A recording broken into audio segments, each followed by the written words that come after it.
वारकऱ्यांची मोठी गैरसोय होते। गोरगरीब वारकऱ्यांची मनपाकडून लूट होत असल्याचा आरोप आहे। मनपाचं शौचालय वापरायला या वारकऱ्यांकडून चक्क पैसे मागितले जात आहेत।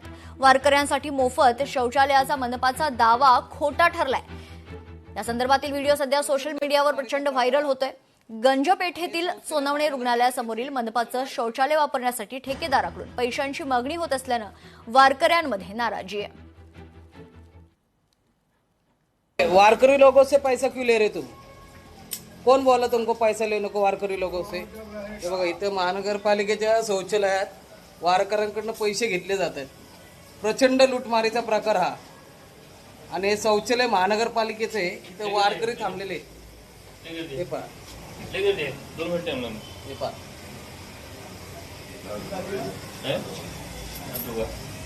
वारकऱ्यांकडून पैसे घेतात। प्रचंड लूटमार।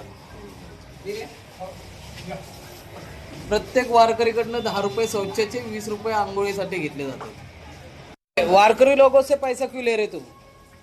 एक नंतर बातमी साताऱ्यातून आहे। स्मार्ट मीटरच्या अंमलबजावणी विरोधात शरद पवारांच्या राष्ट्रवादी काँग्रेसच्या वतीनं साताऱ्यात आंदोलन करण्यात आले। राज्य सरकार महाराष्ट्र राज्य विद्युत मंडळाच्या व्यवस्थेचे टप्प्याटप्प्यानं खासगीकरण करण्याचा प्रयत्न करत असून त्याचाच भाग म्हणून स्मार्ट मीटरची सक्ती केली जात असल्याचा आरोप आंदोलकांनी केला।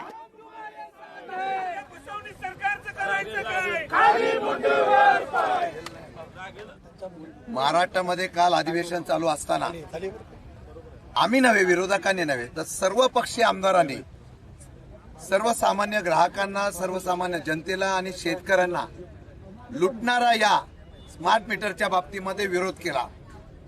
सर्व पक्षीय आमदारांनी विरोध केल्यानंतर सुद्धा सरकार या असलेल्या स्मार्ट मीटरच्या बाबतीमध्ये सक्ती करत आहे। खरं म्हणतात तर इथं संशय आहे। राष्ट्रवादी शरद पवार पक्षाच्या वतीने आम्ही हा सुरुवात केलेली आहे आणि ह्या जनतेचा आवाज हा उठवण्याचा आम्ही प्रयत्न करू। या जिल्ह्यामध्ये जबरदस्ती स्मार्ट मीटर लावण्याचा प्रयत्न केला तर अधिकाऱ्यांना सुद्धा त्यांची जागा दाखवा हा इशारा देण्यासाठी आम्ही इथं आलेलो आहोत। या राज्यामधल्या शेतकऱ्यांना, ग्राहकांना, उद्योगधंद्यांना वीज पुरवठा करण्यासाठी महाराष्ट्र स्टेट इलेक्ट्रिसिटी बोर्डची स्थापना करण्यात आली आणि त्या माध्यमातून आज राज्याच्या कानाकोपऱ्यामध्ये वाडी वस्तीमध्ये वीज गेली। अलीकडच्या काळामध्ये MSCBची महावितरण कंपनी झाली आणि कंपनी करून हळूहळू या केंद्र सरकार, राज्य सरकारचा दृष्टिकोन हा दिसतोय की असं खासगीकरण करायचं आणि त्याच्या विरुद्ध राष्ट्रवादी काँग्रेस शरद पवार पक्षाच्या वतीनं आमचे प्रदेशाध्यक्ष शशिकांत शिंदे साहेबांच्या नेतृत्वाखाली आम्ही आज या ठिकाणी आंदोलन जाहीर केलेलं आहे। त्याप्रमाणे आम्ही इथं आलेलो आहे। लोकशाही मराठी ऐका, पहा, जागरूक रहा।